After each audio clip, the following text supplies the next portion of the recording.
Hello everyone, my name is Masterofroflness and welcome to Oriental Empires. This is a 4X strategy game set in ancient China where you can take your civilization from the dawn of the Bronze Age all the way to the Imperial Age of China's history. I'm honestly pretty stoked about this game because I've been wanting a China Total War for so long. Never happened, so it's about time we get a 4X spin on it. Now, this game allows you to play from a variety of different Chinese cultures in China proper as well as in Upper Mongolia, Manchuria area. A lot of these guys are locked, however, you have to play a significant amount of turns in order to unlock them. Like the Dingaling, or the Dingling. But for now, we're just going to play as Han. I kind of like them. I like the fact that they have a 20% increased chance to kill with crossbows. All that good stuff. But as you can see, you have a lot of different gameplay choices to work with in the full version of the game. And there's probably going to be more civilizations along the way that's going to be added in. Anyway, Han, let's go. I've already done a practice, I guess, let's play with them for about 40 minutes or so. So welcome to the Han Dynasty. Look at this. This game is fucking beautiful. By the way, I am not a native Chinese speaker, nor am I Chinese American, so if I do happen to butcher any names, I do apologize for that, but I don't force you guys to speak Farsi. Anyway, look at this. Look at that. Look how far I can zoom in. So for an indie 4X game, I gotta say, the amount of detail already in this beta is incredible, to say the least. China really does look beautiful. So anyway, you have your city, you know, it can construct stuff. Buildings, units, the works. You send out settlers to construct more cities. If you've ever played a 4X game like Civilization or Endless Legend, it's basically the same concept. You send out settlers to expand. You get your armies to fortify your territories, that sort of stuff. By the way, this is beta, so keep in mind that a lot of the stuff that you're going to be seeing is still subject to change, and there's still a lot of placeholders. Anyway, a couple of things that are a little bit interesting are authority and culture.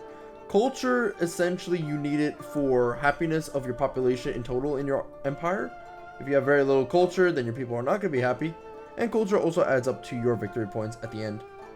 Authority, this is a very interesting sort of score. The more authority you have, the less revolts you get, and also the more cities you can have. If you have low authority but a high amount of cities, expect revolts. Anyway, you got your diplomacy, technology, and culture. Got power, craft, thought, and knowledge. And then these are divided up into early Bronze Age, Warring States era, Imperial era. Just gonna move down to each one and stuff like that. And you get some pretty late game stuff like, let me see, I think I saw a cannon. It's a grenade. Yeah, and there's a cannon right over there. And then you can also change up to like Neo-Confucianism if you want. So yeah, you got a lot of really good stuff to choose from.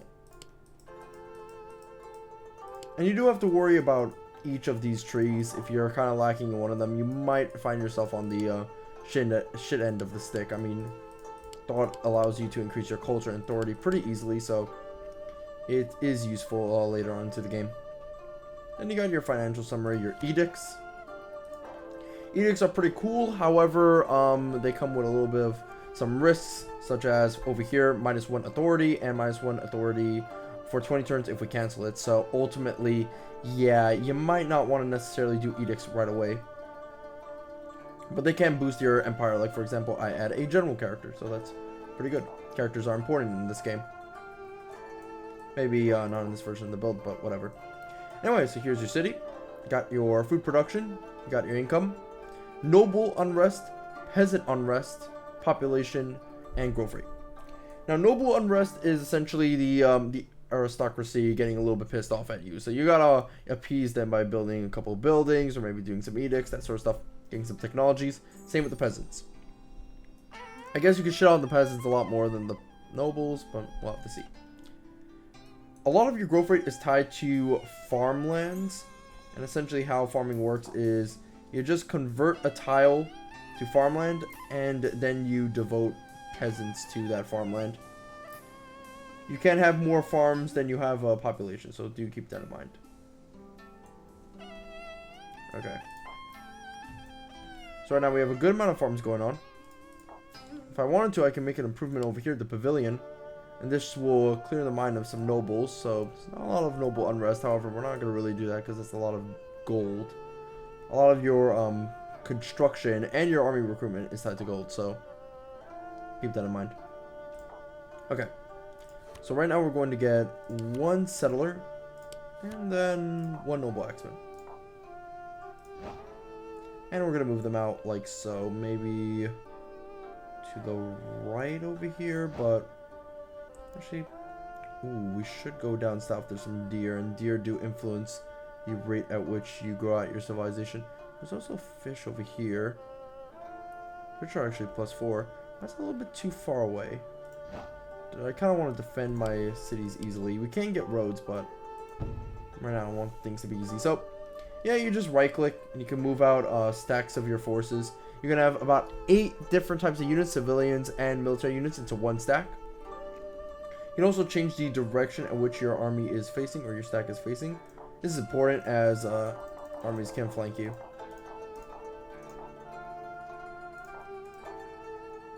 And then you can also set your battle plan if you want. Not really useful in this circumstance, but yeah, we got that. Over here we have our general bodyguard.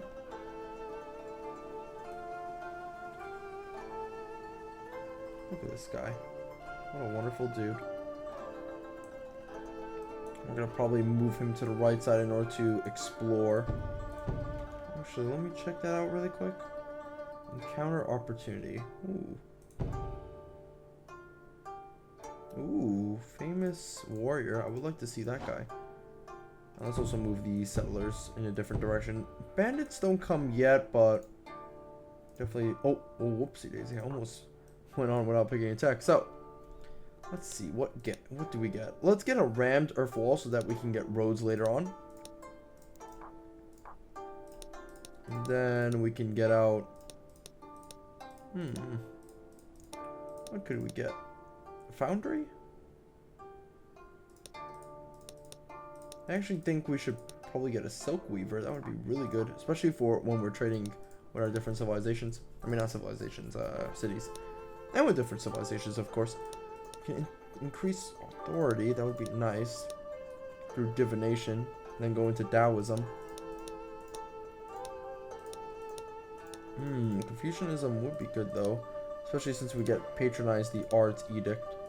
But we can get the Taoist temple here, so that's awesome. Let's go with divination. And then knowledge-wise, we're going to go with horse domestication. Gives us more authority, but also later on we can get out some horse riding and then horse archers.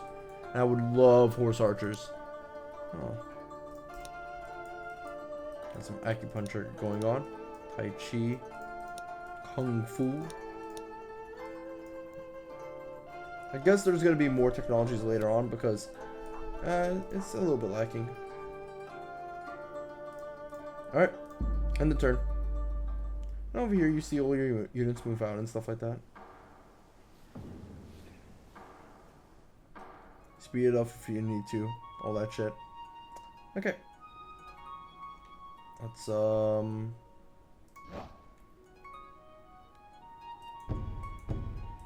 yeah, let me just move over here. Because I don't really like this area to expand.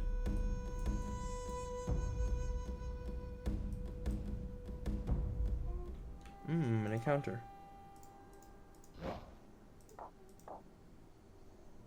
Is that it? Just an encounter? I haven't really...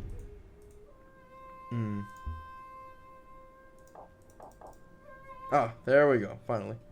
Pay 31 gold. 2 times warrior retinue. Why not? Yeah. Pretty good. Oh, and are these stronger than my base units?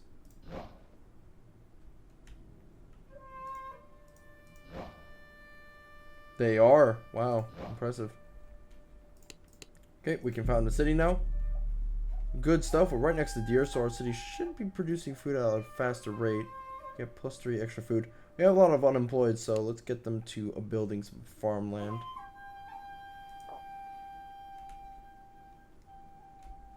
I think the noble unrest got a little bit bigger. Yeah, that's mostly because, well, got a good amount of shit going down. Expanding out and shit. Okay, so let's get some more farms. We might want to get a military building. Actually, let's get the bazaar. No. Let's not get the bazaar yet because we have nothing to really trade with. But let me see.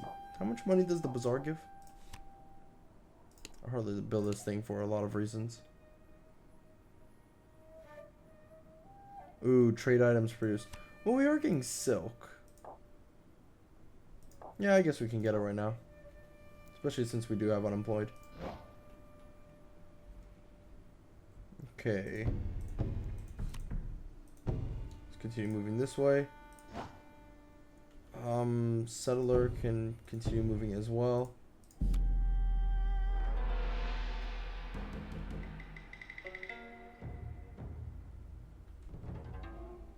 There we go. I was waiting for the rhinos. Alright.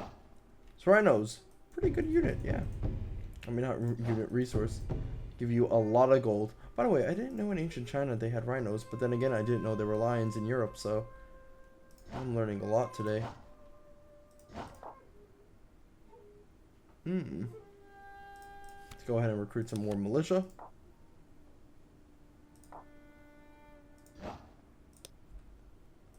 Just move this guy down. We have 2 general units. Like, did you... Yeah, see this guy? Look at that. The bodyguard over here. Just chilling. Bandits are moving. Yeah, you see one of them right over there. He's just chilling. Waiting for us to fuck up. The comet.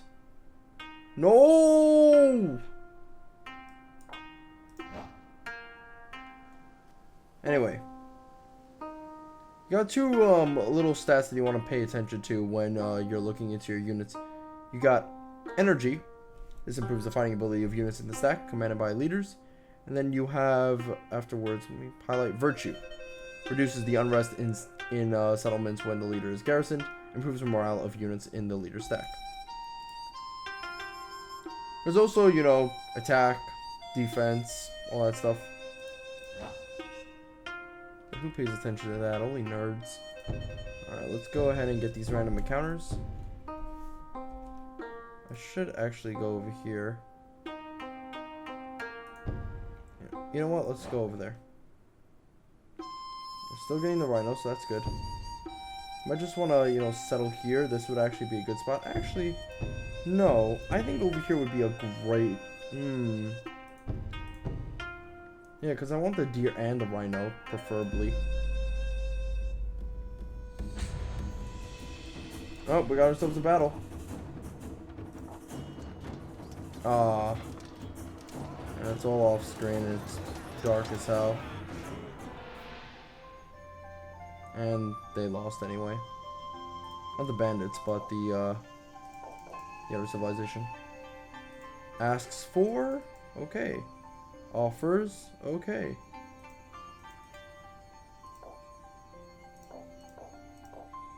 Right.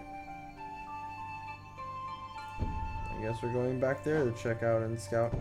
Yeah, that's what I was thinking about. Like, you know, settling over here in between the rhinos and the deer, making this into a super city. Still have a good portion of our population doing nothing here, so let's continue building up some farms. We're gonna need to do that. Bazaar should be finished up right about now. Same with silk. 3 turns, okay. Yeah, I think once we get silk trading, then the city's bazaar is gonna really pay out in dividends.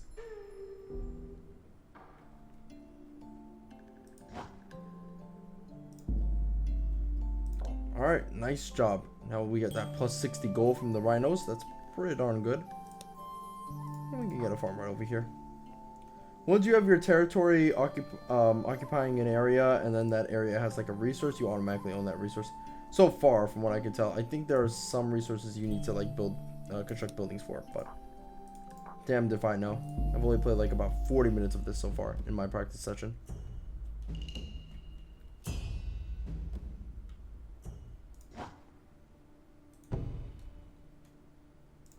Okay.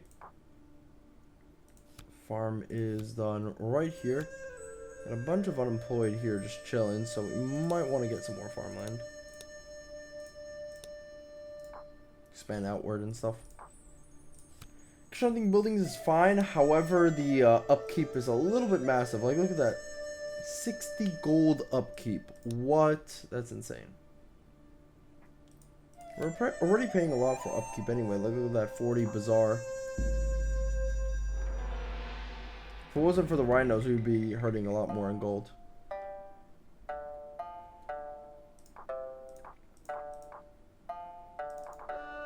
Oh, there we go. Pay 574 gold, 2 culture VPs. Ooh. Would make our people very happy in the early game.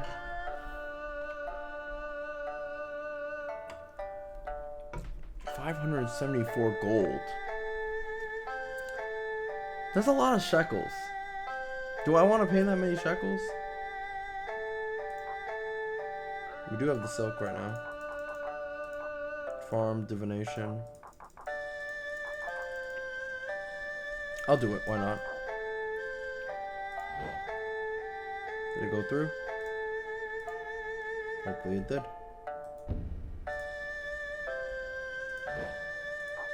We should really get a unit here, actually.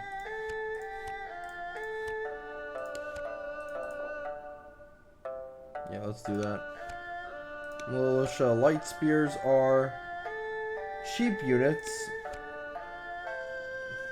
Noble axemen are not cheap, so there are reasons why I'm getting the militia light spear, obviously.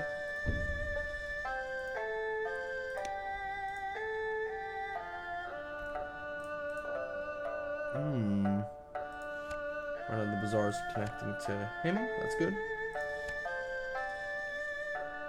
Could get a wooden palisade.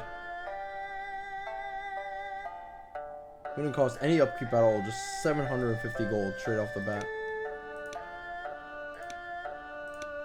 But we should actually get that silk weaver now. It's gonna cost a lot of money, but it's gonna be worth it in the long run.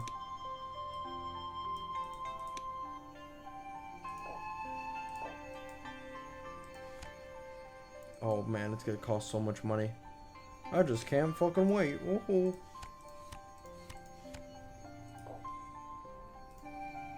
Ooh, technology, right. Okay, let's get some more culture, I guess. So then we'll have a total of 3.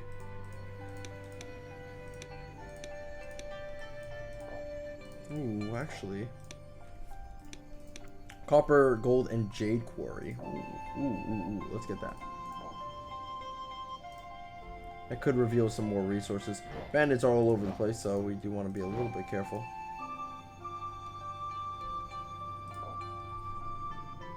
Yeah, we're gonna really be like stretching ourselves out for gold. And bandits being all over the area doesn't really help out too much. And obviously increased culture is allowing me to have these cities, because look at that, 19 unrest, 21 unrest, 25%. Pretty bad, but all things considered could be worse.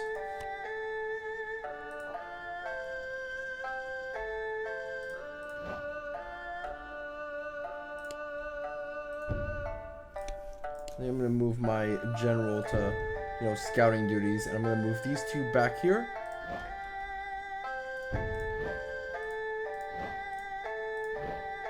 I could go out and fight these guys. Bandits are just chilling right now.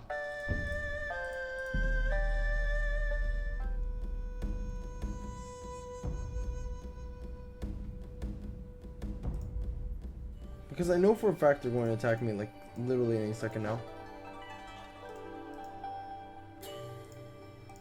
Okay, we got a couple new powers encountered. Bandits, Dongyi.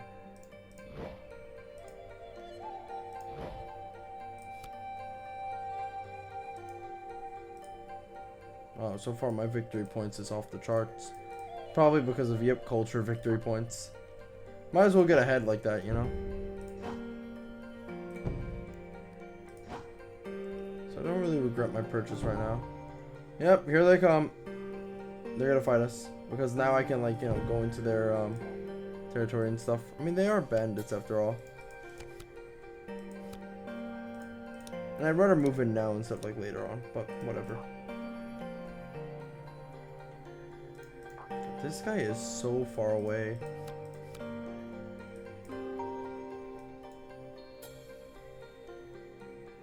I really can't wait for roads. I want to connect out my civilizations who are a little bit farther out.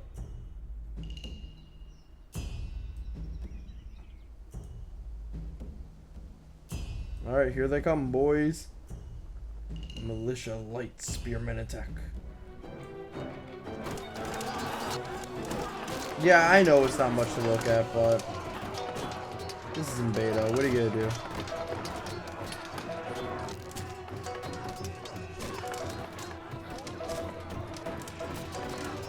I should have probably had these guys set on outflank. You know what would be cool if there was a mod that allows you to resurrect the Terracotta Army and relive the events of Mummy 3? Ooh, Mummy 3. I think that was the end of Brendan Fraser's career, but a lot of my friends say it was like when he kind of shit on the Journey to the Center of the Earth sequel. Okay, so they're going to disengage because they're tired, and then these guys are going to re-engage and kick some butt.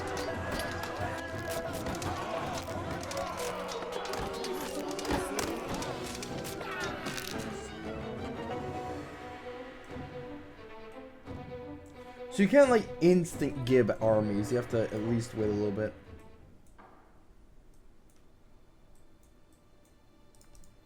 Well, we didn't manage to kick this guy's butt.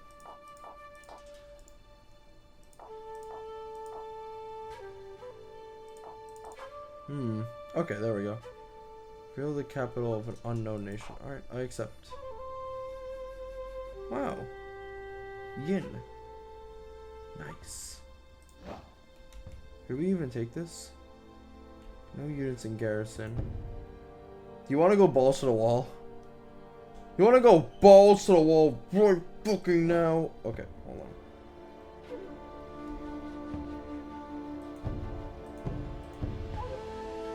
I'll at least cut this guy off and stop him from being a little bit of a cunt. You know what? Let's meet up with our dude Arinos right over here. And we're gonna really like no general's bodyguard like YOLO swag this. Actually, let's YOLO swag this. Why not? Why not? Ooh, let me bring this back. Alright, nice stuff. Anyway, so you know what? I'm going to end this part off right here. Thank you guys for watching, and we'll continue looking at Oriental Empires in the days to come. Bye-bye.